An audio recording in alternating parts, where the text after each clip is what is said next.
시간이 참 행복합니다. 사실 저는 이맘때가 되면 항상 제 머릿속에서 떠오르는 기억이 하나 있습니다. 솔직히 어디 가서 이야기할 정도로 좋은 이야기는 아니었기 때문에 제 가족과 정말 친한 지인 몇몇을 제외하고는 말도 못하고 속으로 삭히면서 이제껏 살았어요. 그런데 여기 있는 사연을 들으며 저는 위로도 받았고 공감도 했기에 제 이야기도 한번 적어보는 것도 괜찮지 않을까 해서 이렇게 사연을 보내게 되었습니다.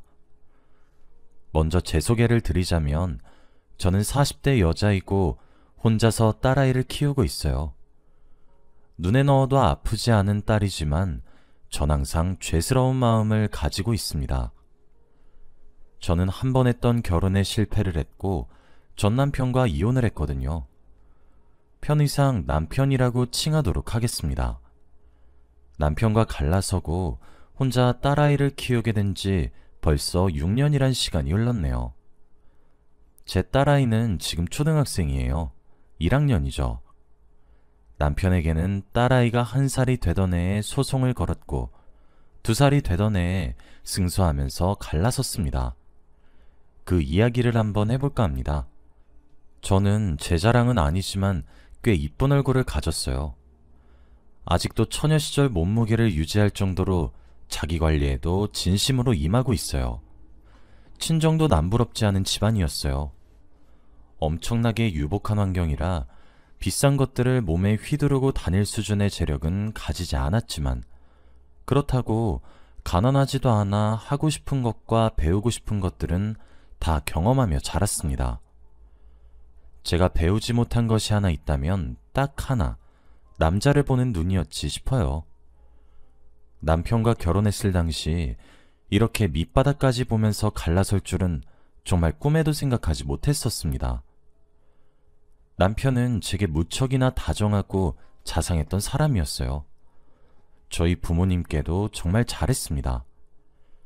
그래서 저도 저희 부모님도 아무도 남편의 선한 얼굴 뒤에 가려진 추악한 본 모습을 감히 예상하지 못했고 그뿐 아니라 직접적인 증거를 두 눈으로 보면서도 믿기지가 않았었어요. 처음에 남편이 저와의 결혼을 허락 맡으려고 했을 때는 반대가 심했습니다.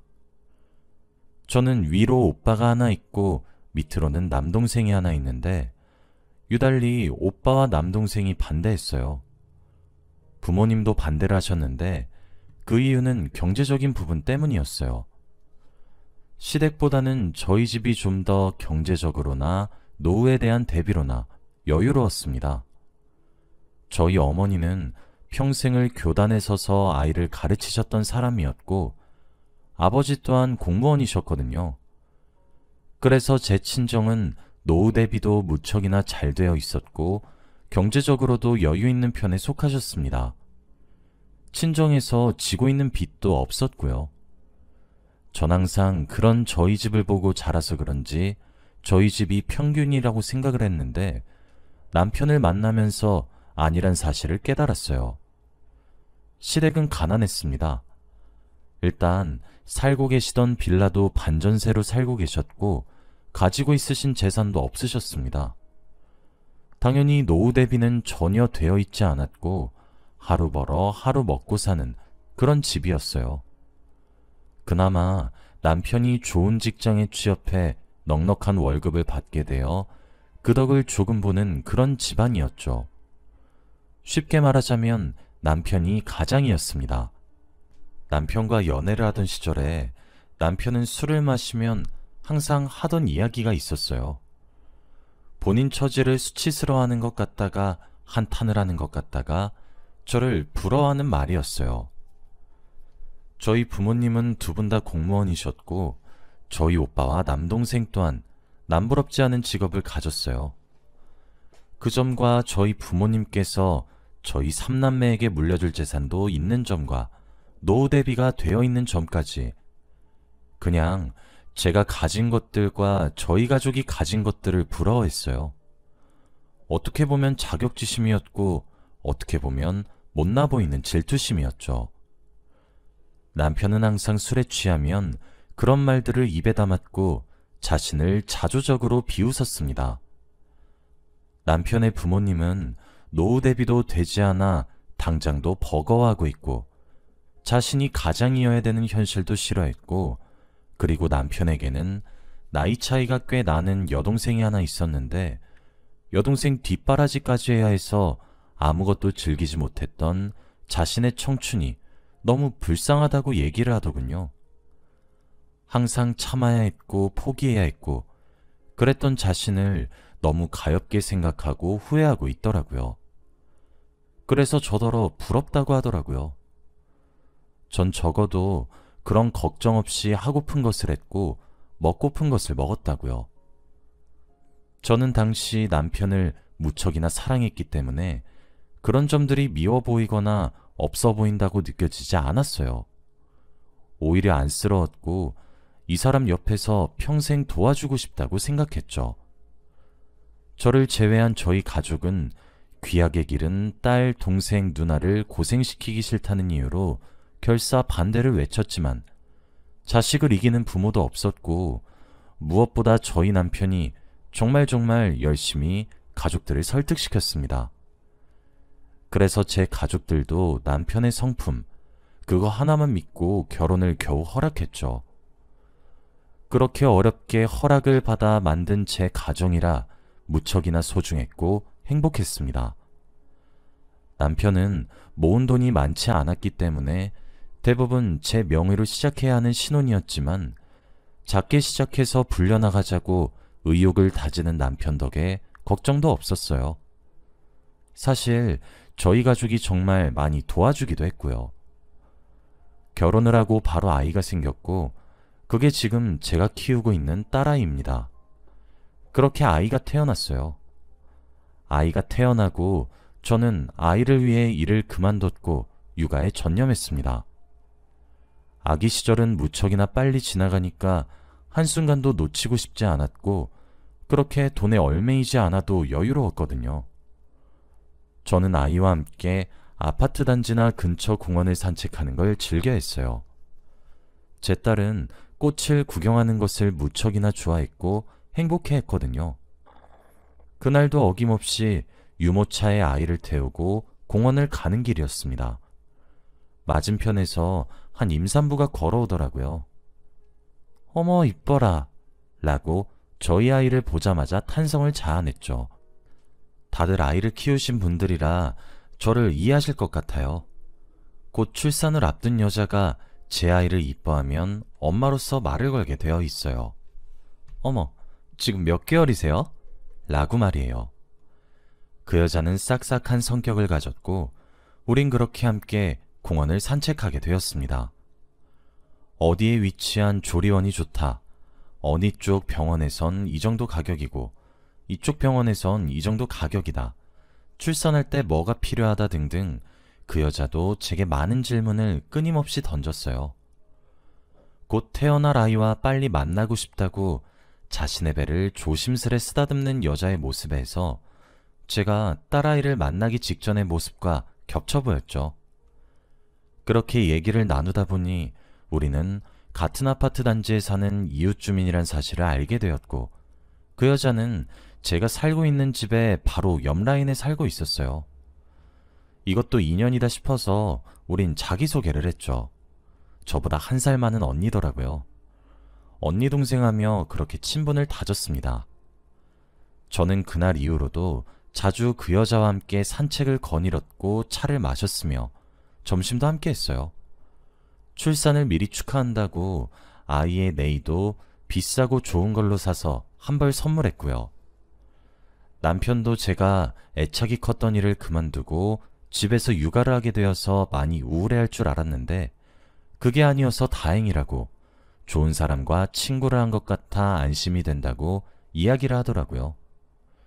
전 그때까지만 해도 정말 그런 줄로만 알았습니다. 그렇게 시간이 흘렀고 그 여자는 아이를 낳았어요. 아들이었죠. 그리고 또 몇 달이 흘렀어요. 그 여자는 아들을 데리고 저는 딸을 데리고 함께 꽃 구경도 가고 밥도 먹으러 다녔어요. 그 여자도 일을 하지 않았거든요. 하루는 함께 점심을 먹고 있었어요. 우리는 정말 둘도 없는 자매라고 봐도 믿을 정도로 친해졌죠. 점심을 먹는 도중 입고 있는 옷에 그 여자가 음식을 흘렸고 잠시 화장실 좀 갔다 오겠다고 하더군요. 알겠다고 대답하고 앉아있는데 그 여자가 들고 온 천가방에도 음식이 묻은 것을 발견했어요. 아마 본인이 흘리면서 함께 더러워진 것 같더군요. 빠르게 물 세탁을 하면 될 것 같아 서둘러서 화장실에 가져다 주려고 일어나서 화장실로 갔어요. 화장실은 1인용 화장실이어서 노크를 하던 그 순간이었죠. 진수씨, 오늘은 집에 올 거예요? 노크를 하던 제 손은 멈칫했어요. 그도 그럴 것이 진수라는 이름은 제 남편의 이름이기도 했죠. 대화 내용을 더 들으려고 하던 바로 그때 테이블에 두고 온 저희 딸이 울음을 터뜨렸고 저는 가방을 돌려주지 않은 채로 서둘러 자리로 돌아와 가방을 원래 자리에 돌려놓고 딸을 달랬어요. 몇 분 지나지 않아 그 여자가 돌아왔죠. 그런데 그때부터 묘한 기시감이 절 찾아왔습니다. 불안하고 쎄한 느낌이었고 보통 이런 경우는 잘 들어맞더군요. 그 여자와 각자 남편에 대해서 이야기를 나눈 것을 회상해보면 참 제 남편과 닮은 점이 많았어요. 좋아하는 것과 싫어하는 것, 게다가 이름과 나이까지 말이에요. 네, 설마 했습니다. 티는 내지 않고 부랴부랴 집으로 도망치듯 돌아갔어요. 그리고 남편을 기다렸습니다. 그런데 막상 퇴근하고 돌아온 남편을 보니 입이 떨어지지 않더군요. 제게 오늘도 고생 많았다고, 설거지는 자신의 몫이라며 팔을 걷어붙이는 남편을 보고 있으니 도저히 제 생각을 이야기할 수 없었어요. 속으로 끙끙 앓고만 있으니까 남편이 오늘 많이 힘들었냐고 물어보더라고요. 그래서 별일 없다고 괜시리 둘러대며 그날 하루를 마무리했습니다. 남편이 잠에 들고 나서 한참 뒤 저는 남편의 휴대폰을 뒤적거렸습니다. 남편의 휴대폰은 깨끗했어요. 증거가 있단 것이 아니라 모든 것이 전체 삭제를 누른 것 마냥 제가 뒤져볼 기록이 존재하지 않았죠. 그때 외면하고 싶었지만 직감적으로 느낀 것 같았어요. 제 남편이 지금 두 집 살림을 할지 모른다는 그런 불안이요. 다음날 동이 트고 난 이후 제가 들고 있었던 비상금을 들고 흥신소를 찾았습니다. 남편의 이름과 휴대폰 번호, 직장 주소와 자동차 번호, 그렇게 간단한 인적사항만 알려줬는데도 무슨 요술을 부린 것인지 그날 저녁부터 남편의 일거수일투족을 관찰한 사진들이 제게 도착했습니다. 부디 아니길 바랬건만 남편은 두 집 살림을 하고 있었던 것이 맞았더군요. 제게 이야기해준 퇴근 시간과 2시간이나 차이가 나더군요. 퇴근길에 항상 들렸던 곳은 그 여자네 집이었어요. 그곳에서 2시간을 보내고 저희 집으로 퇴근을 했던 거였죠. 저는 그것도 모르고 저희 가족을 위해 희생만 한다고 가슴 아파했는데 말이에요. 출근 시간도 1시간이 빨랐습니다. 제가 아침잠이 많기도 하고 절 고생시키기 위해 결혼한 것이 아니라서 아침은 거른다고 했던 양반이 그 집에서 아침을 처먹는 건지 아침마다 그 집에 들려 1시간은 머물다가 출근을 하더군요. 제가 참 얼마나 비참했는지 몰라요. 고작 일주일도 채 걸리지 않는 시간 동안 남편이란 작자는 나를 이렇게 기만하고 있었는데 저는 정말 까맣게 아무것도 모르고 있었으니까요. 심지어 그 여자가 상간녀인 줄도 몰랐고 말이에요. 철석같이 믿었던 남편의 배신은 그 곱절에 또 곱절은 한 듯 아주 크게 제게 그 당시에는 돌아왔어요. 눈이 돌아갔던 것 같기도 합니다. 저는 제 형제들에게 먼저 알렸어요. 당연히 모든 조건은 고려하지 않고 자신의 동생이자 누나인 저 하나만 바라보는 그 성품을 보고 허락했던 결혼인데 그것조차 거짓이었단 사실을 알게 되니 길길이 날뛰더군요. 하지만 제가 느꼈던 분노만 했겠습니까? 전 남편에게 당분간 친정에 가 있겠다 얘기하고 친정으로 내려왔고, 사람을 때려 죽어도 무조건 제 편을 들어줄 가족들과 상의했습니다. 저희 부모님 당연히 뒷목 잡으셨고, 오빠랑 동생도 단단히 화가 났죠. 바로 소송 준비에 들어갔습니다. 흥신소를 통하니 참 많은 증거들이 딸려 나오더군요. 두 사람이 데이트를 즐기거나 하는 사진들은 예사일 정도였으니까요. 더 이야기를 하지는 못하겠어요. 그리 진실되었던 방법으로 얻은 증거들이 아니었거든요. 빠르게 진행이 되었습니다. 아주 쉽게 진행이 되기도 했죠. 돈만 있으면 안 되는 게 없구나 실감할 정도였어요. 이혼 소장을 내고 제가 모든 것을 알고 있다는 것을 알린 순간 남편의 태도는 손바닥을 뒤집듯 아주 빠르고 쉽게 바뀌었습니다. 미안하다. 이혼은 안 된다. 내가 잘못했다가 아니라 협의이혼으로 바꿔달라고 말이에요. 그때 정말 죽기 살기로 법정 싸움을 한 것 같아요. 재판 과정 중 드러난 사실들 중에 일부는 그 여자는 상간녀가 되었단 것 정도였죠. 남편이고 상간녀고 바로 고소를 때렸습니다. 당연히 제 승소로 끝났어요. 꽤 큰 돈을 지불을 해야 괜찮아지더라고요. 제게 그동안 돈 가지고 눈치 준 것들 되갚아주는 거라고, 복수라고, 정말 뚫린 입이라고 짓거렸어요. 그때 진짜 얼마나 커다란 상처가 되어 제 곁을 돌았는지 그 자식은 아무것도 모를 거예요. 이혼을 할 적에도 저는 아이에게 아빠를 빼앗는 것이 맞는지 한참이란 시간 동안 고민을 하곤 했어요. 저와 남편은 비록 헤어지지만 사랑의 결실로 낳은 딸아이에 대해서 생각이 많았거든요. 하지만 남편은 정말 그런 제 생각을 비웃듯 칼같이 뒤돌아서 우리 가족을 떠났습니다. 그 여자와 재혼해서 살겠다고 하더라고요. 속이 부글부글 끓고 화병이란 것이 이런 것이구나 하며 깨달았던 순간이었습니다. 정말 그 여자와의 사랑을 제외하고는 제게 바라는 것이 없다며 많던 위자료도 턱턱 내주더군요. 그렇게 저와 딸아이는 남편에게 버림을 받았습니다. 이혼을 하고 난 이후에도 저희 남편은 제게 양육비를 지불할 의무가 있었고 면접교섭권은 박탈당하지 않았기 때문에 한 달에 한 번 딸아이를 만날 수 있었습니다. 그런데 양육비 지불은커녕 딸아이 얼굴조차 보지 않으려고 하더군요.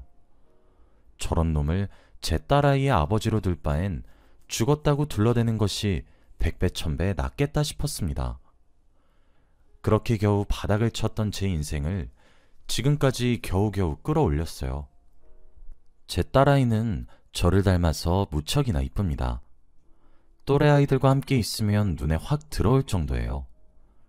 저는 SNS로 딸아이의 육아일기를 썼고 아이가 성장함에 따라 제 딸아이에게 맞는 아기 옷들을 조금씩 팔기 시작했습니다.